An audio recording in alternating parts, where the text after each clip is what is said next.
vous étiez ce matin à la messe, vous ne couperez pas à un deuxième, pas sermon, mais un deuxième mot par mes soins.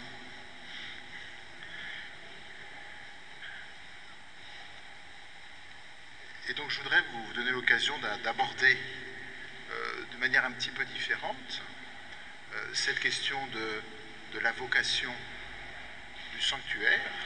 Est-ce qu'il y en a qui m'entendent mal? On n'entend pas bien? Alors pour moi ça résonne, alors eh bien, approchez-vous un petit peu, puis sinon que les gens qui s'occupent de technique s'en occupent un peu pendant ce temps. Alors, l'idée c'est d'approcher sur la mission de Montligeon, la spécificité de Montligeon, avec une petite approche que j'ai faite à partir plutôt de notre vocation. Quelle est notre vocation d'hommes et de femmes, notre vocation de chrétiens, et de quelle manière, eh bien, en revisitant le but de notre vie, nous allons être confrontés à cette question de la communion des saints. Dans notre vie, nous cherchons, avec des moyens très variés, mais nous cherchons véritablement ce bonheur d'aimer et d'être aimé. Nous sentons bien que c'est une réalité à laquelle nous aspirons dès notre plus jeune âge, pouvoir recevoir, sentir que nous sommes aimés, que nous avons une valeur qui est pesée de cette manière-là, et que nous avons cette grâce d'aimer au cœur de notre relationnel. Et depuis notre naissance, nous sommes en apprentissage de l'amour. Apprentissage du don de soi. C'est sûr que le petit enfant qui tète sa mère ne sait pas encore trop quoi faire pour aimer, si ce n'est répondre gratuitement à un geste d'attention ou d'affection. Mais au fur et à mesure, nous allons apprendre à nous donner, et quand cet enfant commencera à marcher un peu, on va le faire participer à un service modeste. Il va apporter des serviettes de table pour mettre le couvert, ou deux, trois petites choses, quelque chose qui ne risque pas de casser, mais il apprendra comme ça au fur et à mesure à participer en se donnant, en donnant de soi, à proportion de ses capacités. Et donc il y a une maturation de l'amour qui se construit progressivement et dont l'objectif final est de pouvoir nous donner à la manière du Christ. Souvenons-nous de cette formule très belle de Thérèse de l'Enfant Jésus: aimer, c'est tout donner et se donner soi-même. Mais pour être capable de vivre cela, il y a tout un travail de préparation, pouvoir se maîtriser, se connaître et se donner. Nous faisons l'expérience qu'il y a des joies à se donner, des joies à aimer. Nous apprenons à aimer Dieu, nous apprenons à aimer notre prochain, nous apprenons à nous aimer nous-mêmes selon le regard de Dieu, parce que parfois on s'aime un petit peu de travers, ou on ne s'aime pas de travers, voyez, et où on apprend justement la bonne manière d'entrer dans cette relationnel de don de soi mutuel. Alors un lieu par excellence dans lequel nous le vivrons, bien sûr, nous pensons à l'état de mariage, mais aussi à l'état de consécration, et puis d'autres états de vie, où je dirais même tous les états de vie se prêtent à l'amour du don de soi, selon des formes différentes. Alors il y a des joies à aimer, mais il y a aussi des obstacles.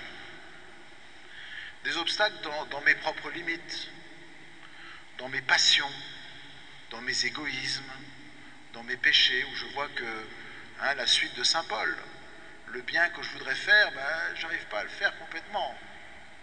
Je voulais dire quelque chose de bien et paf, j'ai dit ça, voyez. Et donc nous sentons que notre cœur est partagé, à la fois entre ce désir de vivre l'amour à la suite du Christ et puis en même temps ces fragilités qui sont en nous. Ben, nous en faisons une expérience.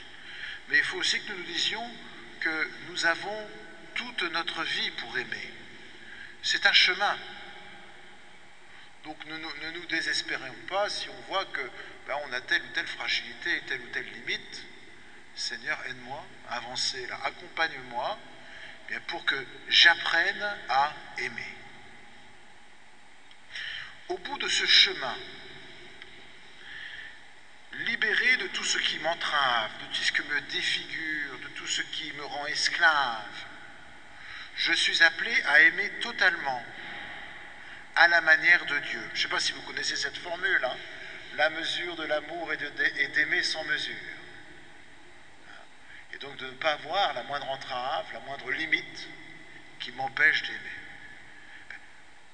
On sent bien qu'on le voudrait. Et on sent bien qu'on a encore besoin d'avancer justement de quelques pas sur ce chemin-là. Alors, en effet, au bout du chemin, il y a le fait que mon cœur puisse battre au rythme du cœur de Dieu. Et qu'il batte tellement bien au rythme du cœur de Dieu que je rentre dans cette communion d'amour qu'il y a en lui. Excusez-moi si je prends une image un peu enfantine, mais elle est parlante. Quand vous voyez des enfants qui jouent à la corde à sauter, on fait tourner la corde, avant de rentrer dans la corde, eh bien il faut se mettre au rythme. Et après, quand je suis au rythme, je peux rentrer dedans et vivre de ce rythme-là. Alors en sortant de la corde à sauter, ça me fait penser bien sûr au fils aîné de la parabole du fils prodigue. Vous vous souvenez? Celui qui ne veut pas rentrer et qui dit « moi je fais tout bien et tu ne m'as pas donné plus que ça ». Et son père qui lui dit « mais ne fallait-il pas se réjouir ?» Et finalement, le cœur du fils aîné ne battait pas au rythme du cœur du père. Alors c'est une image bien sûr, mais vous voyez qu'au terme de notre vie, notre cœur batte au rythme du cœur de Dieu. Ce qui touche Dieu, que cela me touche de la même manière. Et donc que je puisse me réjouir avec le Père, lorsque le Fils qui était parti revient. Et pas me dire « oh bah zut !» Si j'avais su, c'est pas ça.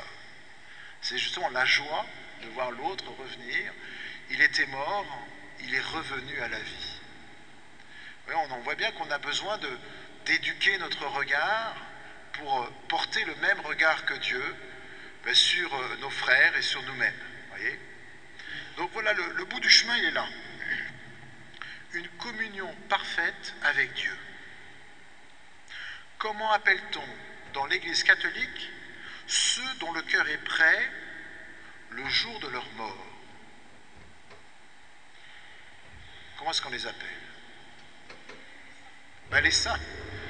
Je le savais, vous pourriez dire. Bien sûr, c'est les saints.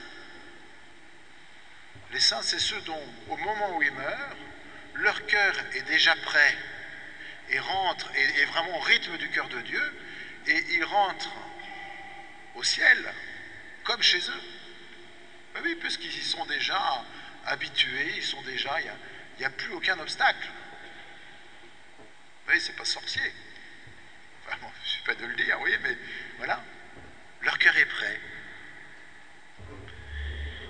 Ils ont réalisé leur vocation d'hommes, de femmes, d'enfants de Dieu. Et les autres, ceux dont le cœur n'est pas prêt au moment de leur mort, sont-ils condamnés à traîner pour l'éternité leurs infirmités? On est tous un peu cabossés. Alors voilà, au moment où je meurs, allez, je suis encore cabossé, il y a encore des résidus un petit peu d'égoïsme qui sont là. Est-ce que ce serait désirable une éternité avec mes gamelles derrière moi? Voilà, comme à me trimballer avec des boîtes de conserve derrière moi qui font du boucan dès que je fais trois pas, c'est pas très agréable. De quelle éternité s'agit-il? Vous voyez, je crois que ce serait un enfer ce type d'éternité avec nos infirmités. Vous savez, on comprend un peu les philosophies d'inspiration bouddhiste qui croient en la réincarnation, mais pour qui la réincarnation est une malédiction incessante, récurrente. J'ai fini, je suis mort, je vais avoir une nouvelle vie dans un autre corps et je vais traîner encore mes misères. Vivement d'être libéré de ce cycle incessant de souffrance. Et finalement, ce qui est un peu paradoxal pour nous occidentaux, parce que quand on parle de réincarnation, les gens se disent « Oh, c'est pas mal, ça a une autre chance ». Pas du tout.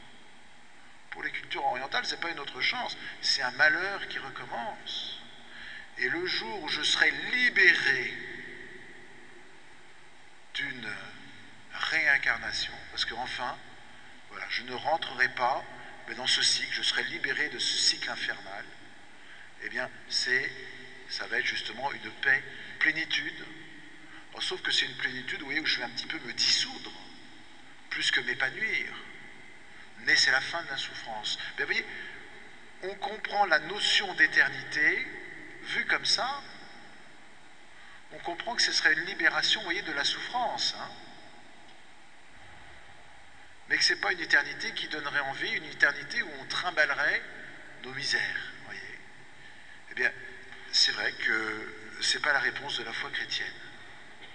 Quand la foi chrétienne va nous parler d'une éternité, ce n'est pas d'une éternité avec nos misères.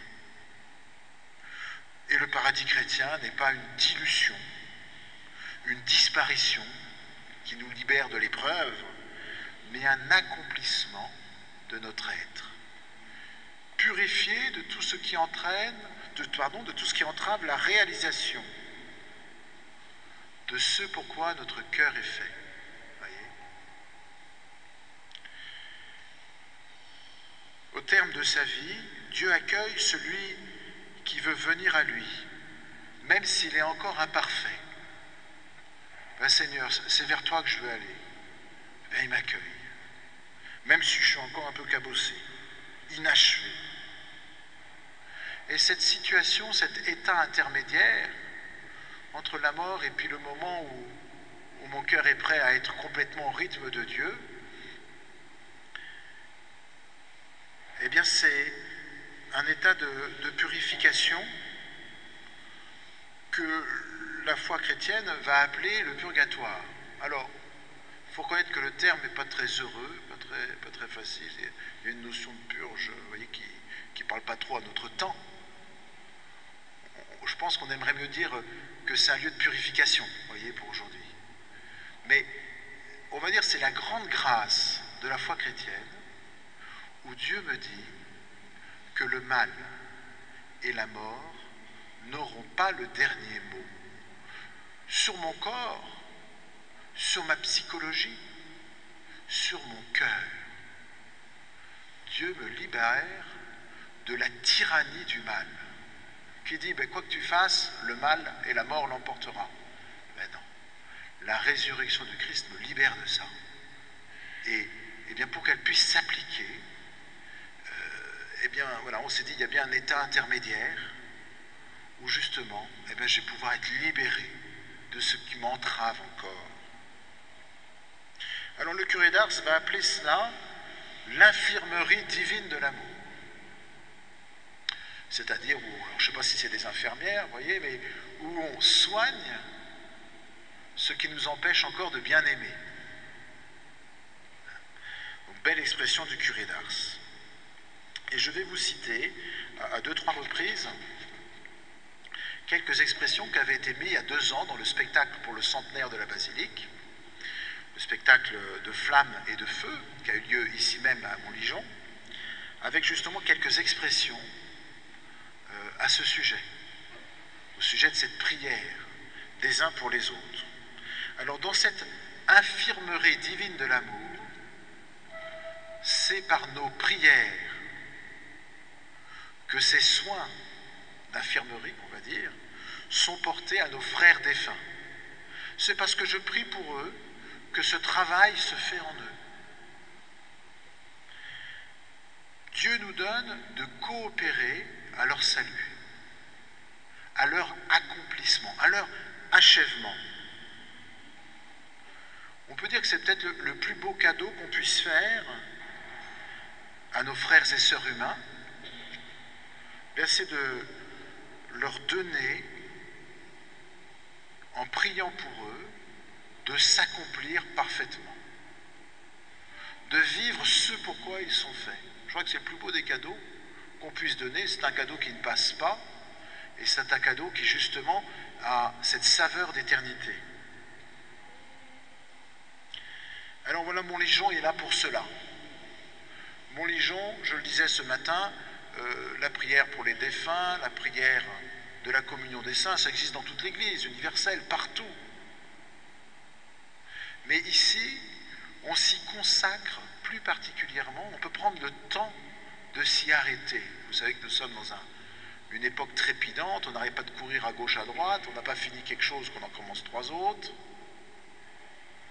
Et ici, justement, nous avons la possibilité de prendre un peu de temps avec une maison, une basilique, des chapelains, des sœurs, toute une structure et des personnes qui sont là pour nous aider justement à raviver et à vivre pleinement cette communion les uns avec les autres par notre prière pour donner au Seigneur un petit peu les moyens, l'aide par notre prière.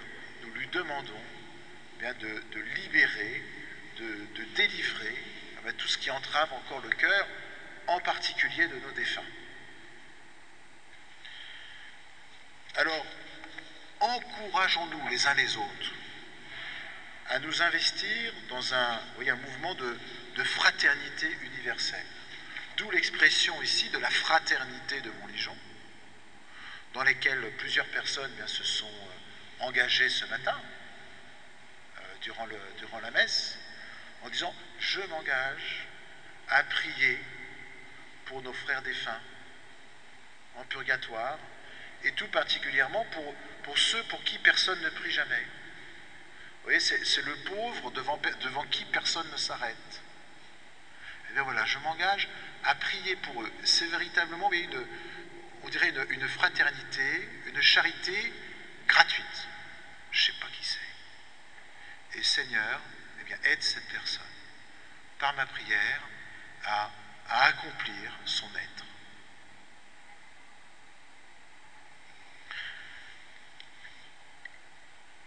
Ça va être ce que l'on appelle, ça va être l'exercice de ce qu'on appelle dans la foi chrétienne la communion des saints. Le fait que nous sommes en communion les uns avec les autres, au-delà des limites de l'espace et du temps. Alors, on a dit tout à l'heure que les saints, on appelait les saints ceux qui sont prêts à entrer dans la communion de Dieu à la fin de leur vie terrestre. D'accord.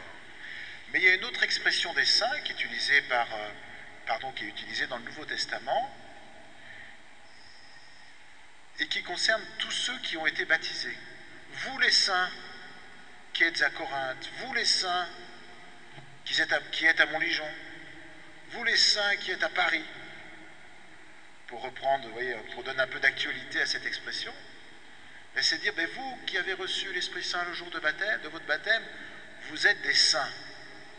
Devenez ces saints maintenant. Devenez ces saints que vous êtes.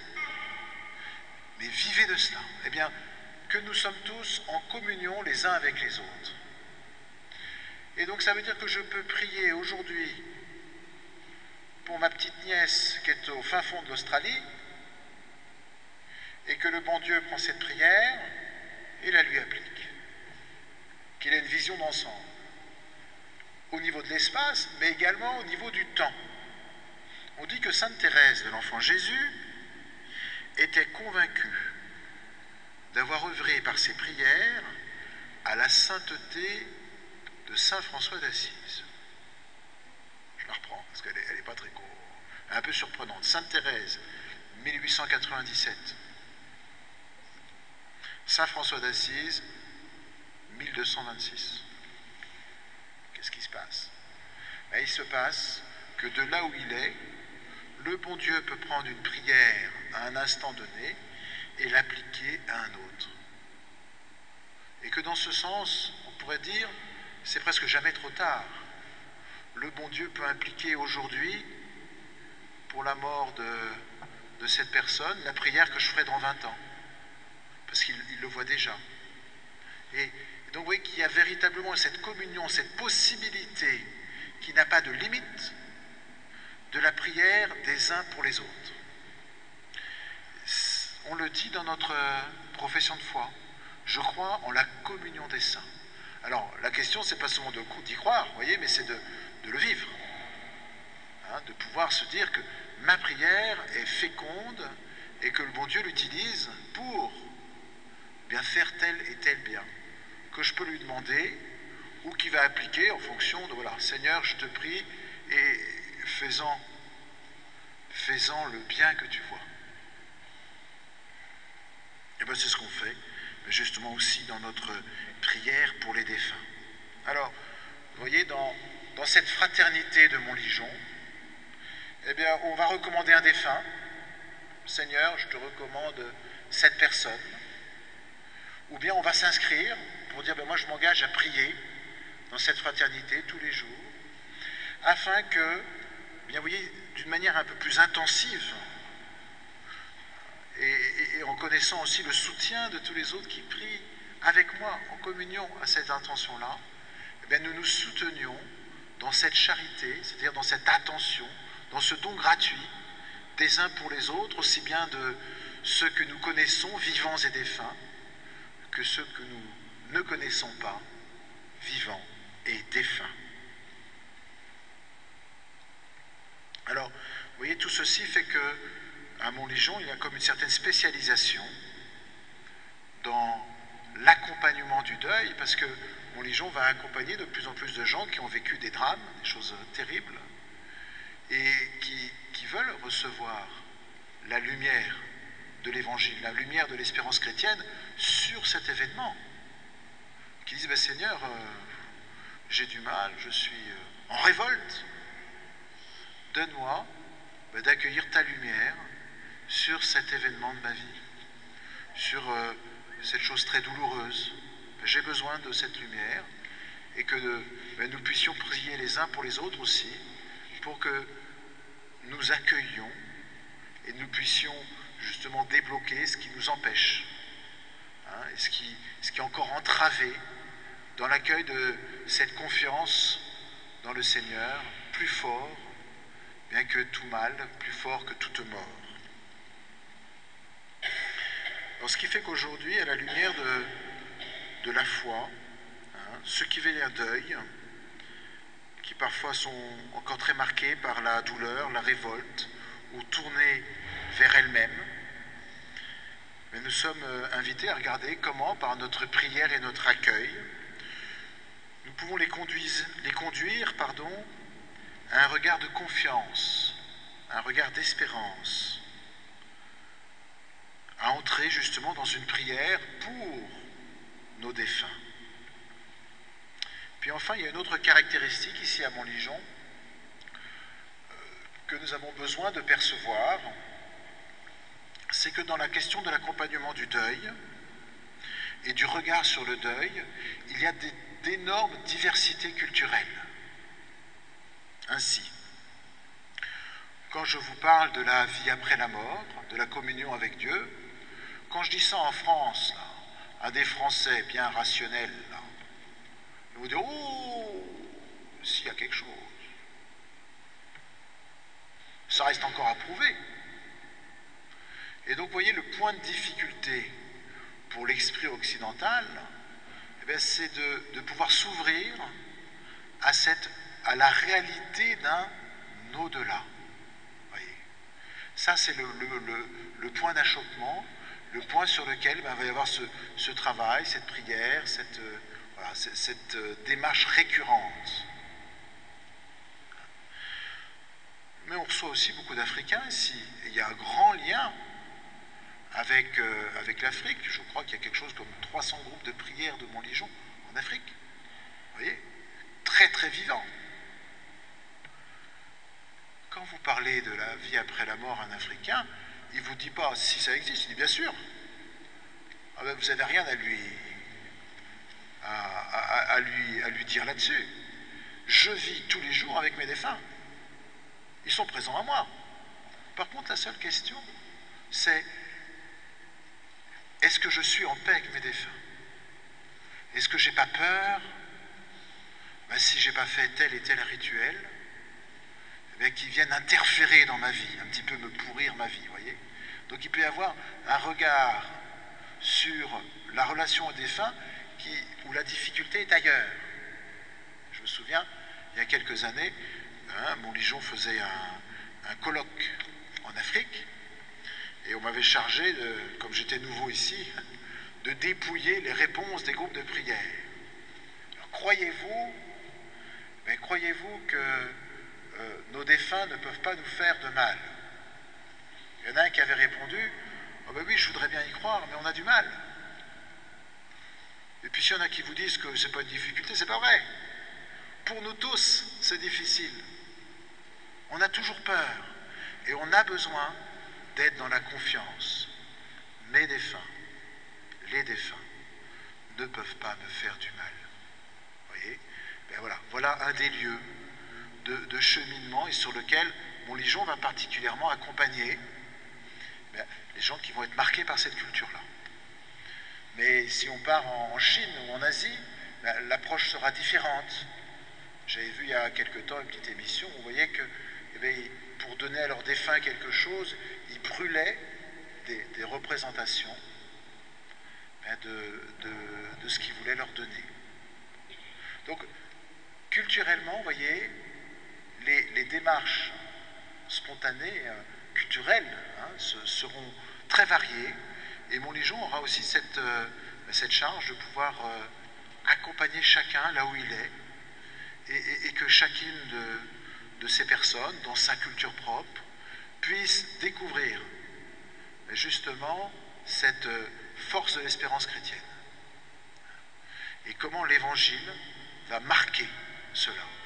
Je crois qu'une des manières les plus simples, parce que tout n'est pas dans les discours, est certainement de méditer sur les phrases ou les situations où Jésus va apparaître, les phrases de Jésus sur la vie éternelle, et les situations où Jésus apparaît ressuscité. Et je crois que c'est une des grandes grâces, justement, de Montligeon, par exemple, d'avoir fait ce chemin de lumière, là, qui est juste en bas devant la basilique, le pendant du chemin de croix, où nous allons méditer des époques, des stations de Jésus montant au calvaire, eh bien, où nous avons des sculptures d'étapes de la résurrection.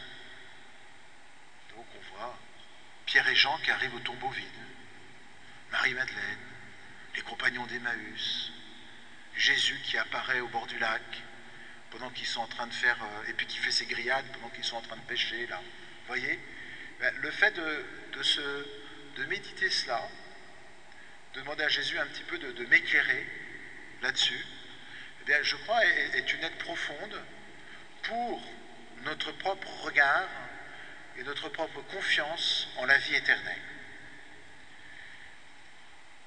Je voudrais terminer en vous lisant quelques phrases de ce spectacle, justement, que nous avions fait sur les 100 ans de Montligeon,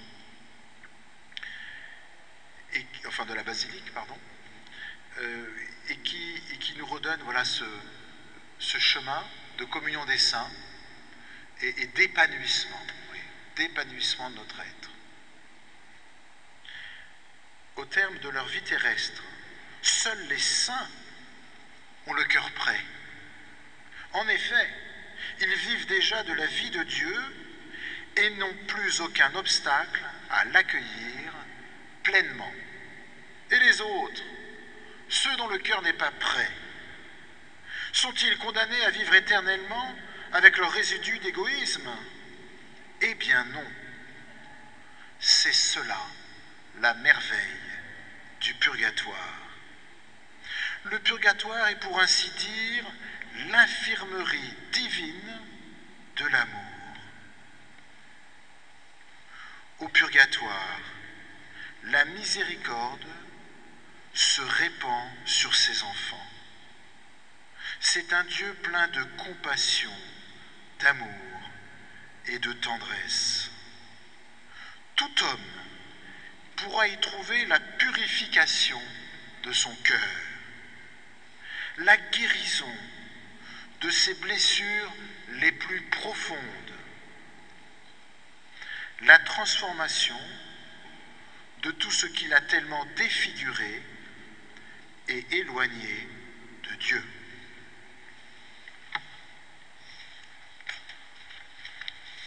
Donc voilà le petit mot que je voulais vous dire, que j'avais travaillé pour nos jeunes, vous voyez. Donc je vous le resserre, en soulignant peut-être donc deux choses liées à cela. Le spectacle qui avait été fait il y a 2 ans, sur les 100 ans, était ici, dans le chœur. Je jouais moi-même le Père Buguet, le fondateur de Montligeon, voyez. Et donc il y a un DVD avec cela à la librairie. Alors là, il y a plusieurs facettes là-dessus, en particulier, hors de l'aspect pub, il y a des scènes de l'Évangile qui ont été choisies, qui étaient mises en scène, et je trouve qu'il y a beaucoup de scènes qui ont été choisies avec des très beaux textes de l'Évangile sur la vie éternelle. Donc c'est le travail qui a été fait par Don Paul Préau, qui était recteur ici pendant de nombreuses années, et donc il avait fait ce travail de choix de textes de l'Évangile qui justement viennent éclairer notre regard sur la vie éternelle.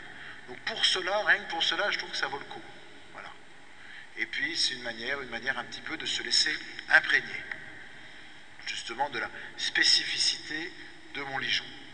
Et puis je vous signale également qu'a été réédité le livre de prières de Montligeon, Prier pour nos défunts, qui a été réédité spécialement en écrabouillant les prix pour qu'il soit à 6 € et qui donne tout un chemin de prière sur 1 mois, avec une petite prière, un petit support tous les jours, qui a été travaillé donc par ici les chapelains et également par les bénédictines d'Argentan, et qui nous donne l'occasion de faire tout un cheminement de notre prière dans la communion des saints, et puis donc aussi particulièrement dans la communion avec nos défunts.